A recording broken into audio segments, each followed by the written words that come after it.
আসসালামু আলাইকুম ওয়ারাহমাতুল্লাহ।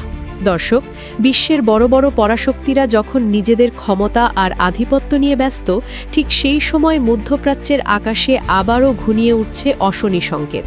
এমন এক সংকেত যার শব্দ এখনও স্পষ্ট নয়, কিন্তু যার ছায়া পড়ছে গোটা অঞ্চল জুড়ে। এই সংকেতের কেন্দ্রে রয়েছেন একজন মানুষ, যাকে ঘিরে শুধু ইরান নয়, পুরো মধ্যপ্রাচ্যের ভবিষ্যৎ আবর্তিত হচ্ছে। তিনি ইরানের সর্বোচ্চ ধর্মীয় নেতা আয়াতুল্লাহ আলী খামেনি। খামেনিকে ঘিরে হামলার গুঞ্জন নতুন নয়, তবে এবারের গুঞ্জন আগের সব গুঞ্জনের চেয়ে আলাদা। কারণ এইবার পরিস্থিতি এমন এক জায়গায় এসে দাঁড়িয়েছে যেখানে একটি ভুল হিসাব পুরো অঞ্চলকে যুদ্ধের আগুনে ঠেলে দিতে পারে। প্রশ্ন উঠছে, খামেনির ওপর আক্রমণ কি সত্যিই হতে পারে, নাকি এটি কেবল রাজনৈতিক চাপ সৃষ্টির কৌশল? আর যদি এই আক্রমণ বাস্তবে রূপ নেয়, তাহলে তার পরিণতি কি হবে, সেটাই এখন সবচেয়ে বড় প্রশ্ন। খামেনি আজ শুধু ইরানের একজন নেতা নন, তিনি একটি ব্যবস্থার মুখ। ইসলামী বিপ্লবের পর থেকে যে প্রতিরোধের রাজনীতি গড়ে উঠেছে, তার শীর্ষে আছেন এই মানুষটি। আমেরিকার চোখে এই প্রতিরোধই সবচেয়ে বড় সমস্যা, কারণ এই প্রতিরোধ যতদিন থাকবে ততদিন মধ্যপ্রাচ্য পুরোপুরি আমেরিকার নিয়ন্ত্রণে আসবে না। ইসরায়েলও নিরাপদ বোধ করবে না। ফিলিস্তিন প্রশ্ন কখনই চাপা পড়ে যাবে না। এই কারণেই গত কয়েক বছরে যুক্তরাষ্ট্রের বক্তব্যে একটি পরিবর্তন লক্ষ্য করা যাচ্ছে। আগে যেখানে কূটনৈতিক ভাষা ব্যবহার করা হতো, সেখানে এখন সরাসরি নেতৃত্ব পরিবর্তনের কথা বলা হচ্ছে। ট্রাম্প প্রকাশ্যে ইরানের শাসন ব্যবস্থাকে প্রশ্নবিদ্ধ করছেন। তিনি বলছেন, ইরানের জনগণ ভালো নেই, দেশ সঠিক পথে নেই, নেতৃত্ব পরিবর্তন দরকার। এই কথাগুলো শুধু রাজনৈতিক বক্তব্য নয়, এগুলো একটি বার্তা। সেই বার্তা হচ্ছে, ইরানের শীর্ষ নেতৃত্ব এখন টার্গেটে। ইরান এই বার্তাকে হালকাভাবে নেয়নি, কারণ ইরানের ইতিহাস রক্ত দিয়ে লেখা। তারা জানে আমেরিকার পরিকল্পনা কখনো হঠাৎ হয় না। আজ যে কথা বলা হচ্ছে, তার প্রস্তুতি শুরু হয়েছে অনেক আগেই। নিষেধাজ্ঞা, অর্থনৈতিক চাপ, সামাজিক অস্থিরতা, বিক্ষোভ সবই একই চেইনের অংশ। ইরানে যখন বিক্ষোভ শুরু হয়েছিল, তখন পশ্চিমা গণমাধ্যমে এটাকে শাসন পতনের সূচনা হিসাবে তুলে ধরা হয়েছিল। কিন্তু বাস্তবে সেই বিক্ষোভ খামেনির অবস্থান দুর্বল করেনি, বরং অনেক ক্ষেত্রে শক্ত করেছে। কারণ ইরানের ক্ষমতা কাঠামো ব্যক্তি নির্ভর নয়, আদর্শ নির্ভর। খামেনি সেই আদর্শের প্রতীক। এই জায়গায় এসে আমেরিকার সামনে দুটি পথ খোলা ছিল। এক, সরাসরি যুদ্ধ। দুই, ভেতর থেকে আঘাত। সরাসরি যুদ্ধের ঝুঁকি এত বেশি যে আমেরিকা নিজেও জানে এই পথে গেলে ক্ষতি তাদেরই বেশি হবে।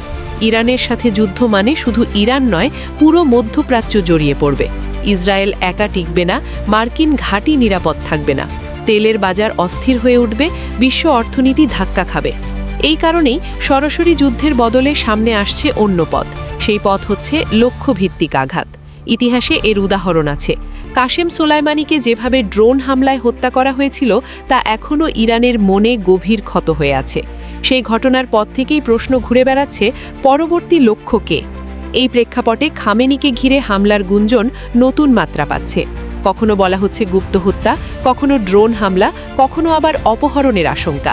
যদিও বাস্তবে খামেনিকে আঘাত করা অত্যন্ত কঠিন, তার নিরাপত্তা বলয় ভেদ করা সহজ নয়। ইসলামিক রেভলিউশনারি গার্ড কোর তার চারপাশে এমন এক দেয়াল তৈরি করেছে যা ভাঙা সহজ নয়। কিন্তু আমেরিকা ও ইসরায়েল যদি কিছুতে পারদর্শী হয়, তাহলে সেটা হচ্ছে ধৈর্য। তারা সুযোগের অপেক্ষা করে। তারা জানে একটি সঠিক মুহূর্তই সবকিছু বদলে দিতে পারে। এই উত্তেজনার মাঝেই গাজার পরিস্থিতি নতুন মাত্রা যোগ করেছে। গাজা এখন শুধু মানবিক সংকট নয়, এটি হয়ে উঠেছে শক্তির লড়াইয়ের কেন্দ্রবিন্দু। তুরস্ক সেখানে নিজের ভূমিকা বাড়াতে চায়। তারা মনে করে ফিলিস্তিন প্রশ্নে তাদের উপস্থিতি অপরিহার্য। অন্যদিকে ইসরায়েল যে কোনো মূল্যে তুরস্কের প্রভাব ঠেকাতে চায়।